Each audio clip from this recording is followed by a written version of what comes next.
Hello, this is Dieu-Le-Veut. I'm the author of Bright World of the Gods, and I'd like to read you an excerpt from it today, just to give you a taster of what it's like. And I'm just going to plunge straight into chapter 6, because I don't think you need any background to get this bit of the book.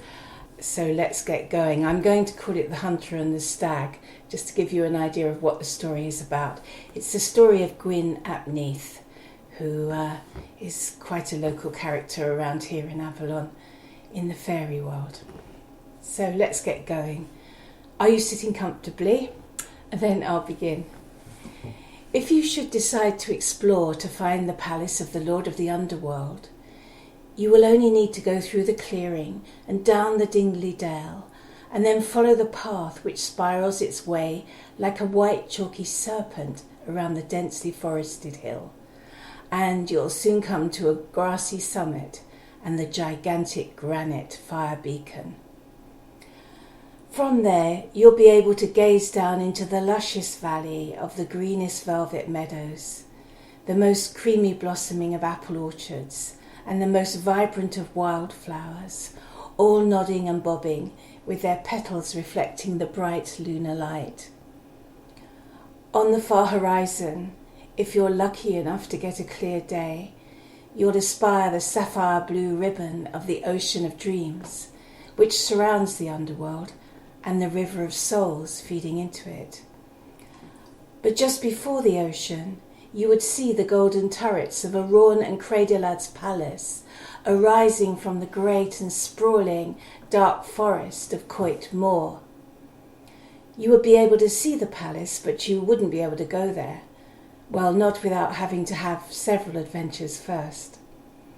Coit Moor is also known as the Wild Woods to the locals, because it is full of all manner of terrifying, nightmarish ghouls, giant trolls, and blood-fanged monsters that love to feast on the flesh of the unweary traveller.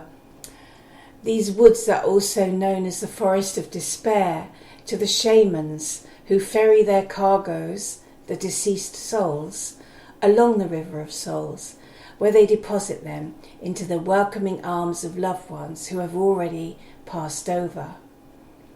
They call it the Forest of Despair because, in the same way that trees on earth feed on the breath of sentient life forms, so these underworld trees feed on the despair of the newly dead.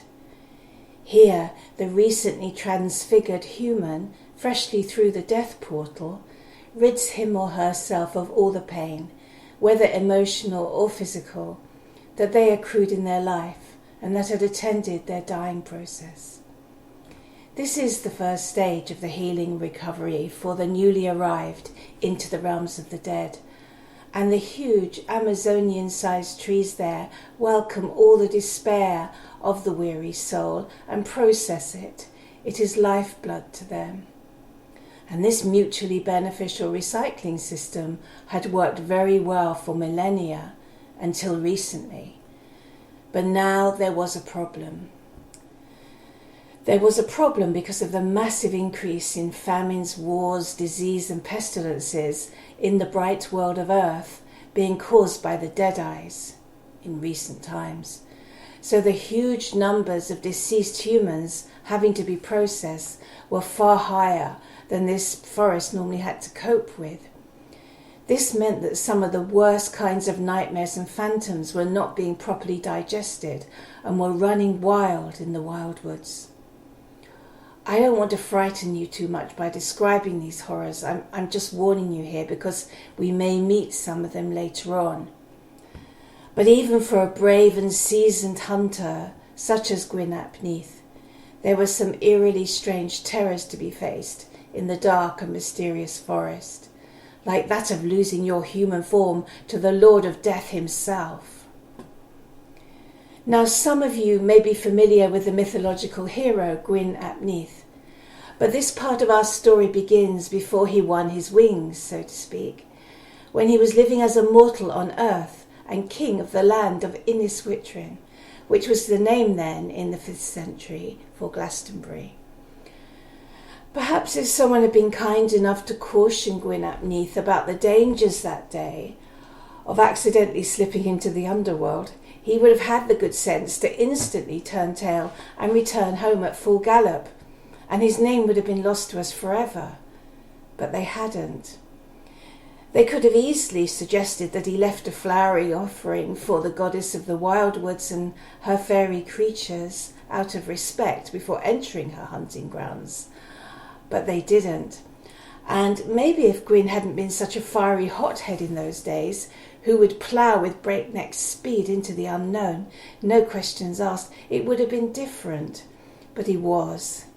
And so the following story unravelled inevitably, like the coils of a ravenous boa constrictor. Although in his prime and darkly handsome in the saddle, the King of Witrin, Gwyn ap Neath, was a confirmed bachelor, for one simple reason. He had been cursed since his teens to be impotent, and thus to be without wife and without children. Perhaps this was why he always sought action, thrilling action, like challenging foreign princes to duels at dawn, or galloping hard in hot pursuit after a lightning-fast quarry that was zigzagging across the undulating sea moors. These sports distracted him, for a short time anyway, from the great cello of sadness that played continually in his heart, and which would weave through his mind like a repeating refrain when he was left to himself by his fireside. Gwyn couldn't help musing about his painful lot on that fateful day, which, truth to tell, he now realised had felt a bit strange as soon as he'd risen, long before the winter sun had stained the eastern horizon pink. He wasn't sure whether he'd had some kind of bizarre dream, but he felt oddly driven by something, he didn't know what. He hurriedly leapt out of his tumbled bedclothes and ran out to the courtyard, blowing his hunting horn to signal his men that he would soon be ready to leave. He'd then charged straight to the kennels to wake his lead hound, Drudwyn, whose bark then woke up the rest of the dogs. Then he sped off to the stables to saddle up his faithful chestnut stallion, King Galad. Back out in the courtyard, he'd called to his brown-dappled sparrowhawk, who flew willingly from his wooden perch and onto his arm. Then, with the tongues and the stomachs of his men grumbling for lack of breakfast, Gwyn had just galloped the whole company straight out of the palace gates into the watery grey springtime dawn, and what was going to turn out to be a very long day.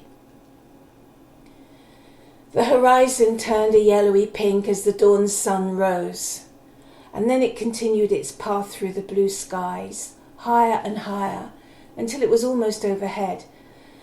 But there was no stopping Gwyn, and as the day wore on, so King Galad's hooves thundered on. The stallion's flanks were shining with sweat, so hard did his master ride him that day, with his blood running through his veins like red-hot fire ants. Occasionally Gwyn would hear the alarm chirp by small birds as they signalled to each other in warning about his sparrowhawk, which was flying overhead, and from time to time it swooped down when it spotted a vole or a field mouse. On and on they rode, his dogs barking behind him, through the familiar hills and dales, and only stopping now and then for brief rests and water. Yet, despite the hard riding, the hunting had been meagre. Gwyn had only managed to bag a brace of skinny brown hares, which were tied to his saddle, and his men hadn't done much better. Still he rode on, and eventually into strange and unfamiliar lands over which the gloom of twilight was now descending silently like a curtain, but still he led his company on. He first saw the great dark forest just as he came over the hill, a black spiky silhouette against the lapis lazuli sky, with the bright star of evening already rising. Gwyn tightened the reins and murmured, "Whoa, boy," to King Galad, who only ever needed the faintest of hints to respond. He drew him up sharply, and his men quickly came up behind him to a sudden halt. He was confused. He didn't remember ever seeing this forest before, and that should have been warning enough. But then he laughed at himself and he put it down to being too fatigued and light-headed from hunger to think clearly. It was late and the whole party was tired. The men were starting to complain quietly amongst themselves, and their mouths were watering at thoughts about their hot supper and their hot women waiting for them at Inniswitrin.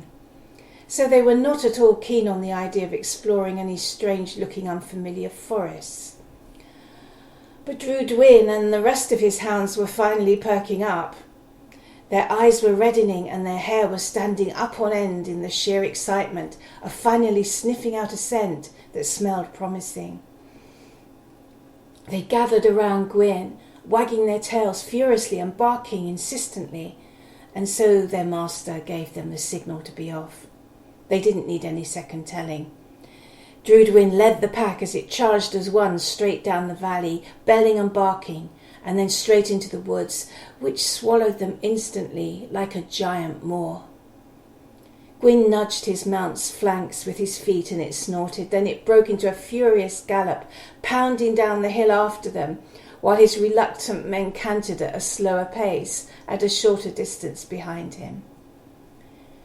When he reached the forest, Gwyn pulled Gingaled to a halt, jumped down, and then tied the reins around the trunk of an elm tree. He turned around just in time to see a gigantic wall of flame rise up from the ground, and before his cry could even leave his mouth, he saw all his men ride straight into it. Then the wall of flame returned to the earth, leaving just a blackened patch of smouldering ash, and there was no trace of man nor beast. Gwyn stood rooted to the spot in utter disbelief. He really couldn't believe it. It must have been a dream or a mirage. He thought that if he kept looking at where the wall of flame had arisen and then so abruptly disappeared, his party would return. But that didn't happen. The night just closed in on him and a cold wind began to blow. Then he realized that even his sparrowhawk was gone. He'd never felt more alone. It took several minutes for Gwyn to compose himself. Then he began to wonder about Drudwyn and his dogs. Had they met the same fate? No, he could still hear them. He must find them, he thought, as soon as he could, and get them all out of that evil enchanted wood.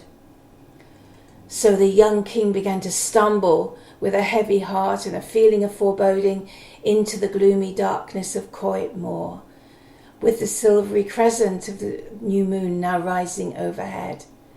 It just gave off the tiniest sliver of light, barely penetrating the Stygian gloom.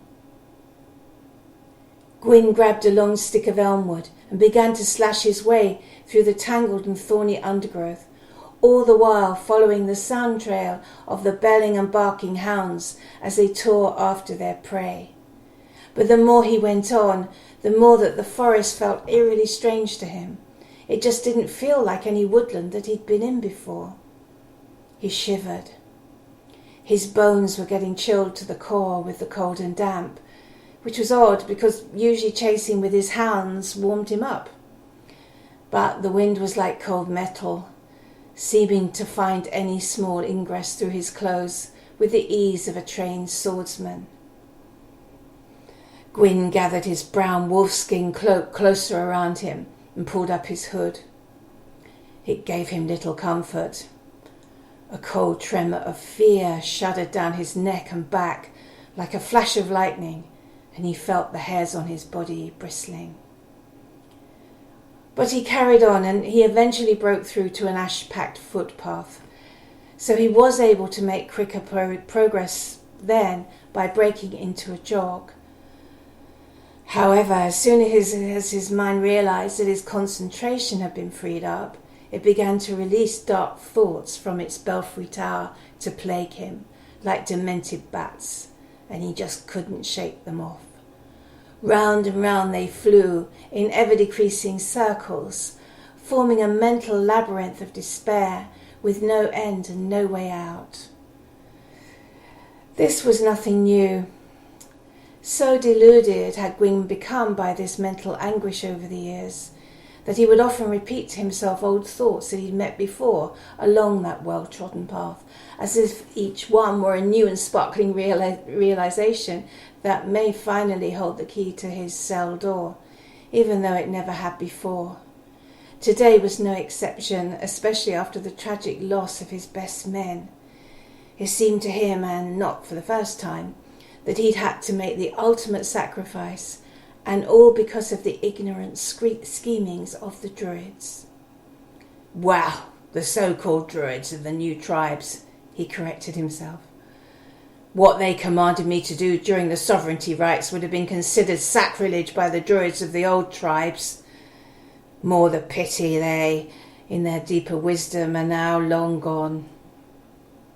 The path began to twist and turn, and then to head up a steep and slippery bank. So Gwyn had to concentrate more on his footing, and the bats paused, giving their host some respite, until, upon reaching the top, he found another footpath through the woods. But as soon as he started to jog along it, they started up again. It doesn't seem natural that a full-blooded man should have to live this way, Gwyn complained to himself. And yet to avoid it, I would have had to perform a completely unnatural act. He was talking about the kingship rites. The Druids of the new tribes had introduced new rules that had overridden the earlier ones. These new rules stipulated that for a prince to become a king, he must couple with a white mare from behind. The mare would then be chopped up and her meat boiled in a cauldron, into which, once the mixture had cooled, the king would have to immerse himself and partake of her bodily flesh. But Gwyn had been well schooled enough in the wisdom of the old ways to know that this was not only the most abhorrent aberration, but a tragic misunderstanding of a more ancient, sacred, theatrical rite. He also knew in his heart that it would have been a complete insult to her, the lady of sovereignty. So there was no choice. He had refused. The Druids were furious, though, at being countermanded by a mere prince. However, there had been no one else eligible to inherit the throne of Innis Witrin. So they grudgingly granted him the kingship, but with one proviso. They cursed him to eternal impotence, putting an end to his family line forever. This terrible bane was considered to be so severe that it became known later on in folklore as one of the 3 dolorous blows to Britain. And although it had taken place many years before, time didn't seem to heal the agony of this running sore. If anything, the pain was deepening as each turn of the wheel of the year went rolling by. Gwyn did his best to accept the inevitable. And still, whether or not it was his ancestors' voice shouting from the rivers of blood in his veins, he didn't know. But never could he resist going over and over what happened again and again, perhaps in the hope that working through it just one more time would reveal the way to release him from his fate. He sighed. Well, I suppose it's pointless for me to keep on going round and round in mental circles, he chided himself. There could have been no other outcome. I couldn't have avoided it. My mind knows that, and no doubt the rational part of me is satisfied, and to that part of my mind it's a closed book. But still, it seems to me that I can never resist scratching at it like a scab that won't heal, perhaps because my heart is still weeping, and I don't know how to stop it. He stopped to get his breath. When all's said and done, he went on to himself, and whatever the distraction, there's never a day goes by when I don't find myself wondering what it would be like to be wrapped in the loving arms of a good woman in my bed, or to bounce my own laughing child on my knee. He was so lost in emotional turmoil at the loss of his manhood, and now to add insult to injury, the loss of his best men and his sparrowhawk, that he almost forgot where he was. But suddenly there was a noise. He jumped and spun round. It came from 100 yards away, but it sounded as if something was hurtling towards him. Whatever it was, it quickly came crashing through the forest, snapping twigs underfoot as it ran. Then in an instant, in a flash of silvery blue, the source of the noise appeared before him. There was a pair of thick-lashed eyes set in a noble-looking white-furred head, which was held high and surmounted with huge spreading antlers framing the crescent moon above. But before Gwyn had time to react, there was another flash of silvery light, and with more crashing and snapping, it was gone. Now, once again, Gwyn was almost paralysed, and his feet refused to budge. At first in shock, but then in a cold dawning realisation, which began in his gut and then spread out like fingers of frost to freeze his blood. It had been a white stag. A white stag was considered to be so sacred that there was a royal decree against it ever being hunted. There was no more inauspicious act than the killing of a white stag. And for a king to do so could bring bad luck against his kingdom for 7 generations. So this was what his hounds had been so excited about, a white stag. He quickly shook himself to clear his head, and then, as if from a starting gun, he began running even faster than before. Gwyn could feel his heart pumping so hard it was straining his arteries and veins, but still he just ran even faster. He had to get to the white stag before his hounds, so he ran and he ran until a tangled root stretched out almost slyly and tripped him up. That's where I'm going to leave this extract. This is about halfway through chapter 6 of The Bright World of the Gods. And if you'd like to buy it, it's on Amazon. And I hope you do, and I hope you enjoy it as much as I've enjoyed writing it and also reading to you today. So thanks very much for listening, and goodbye for now.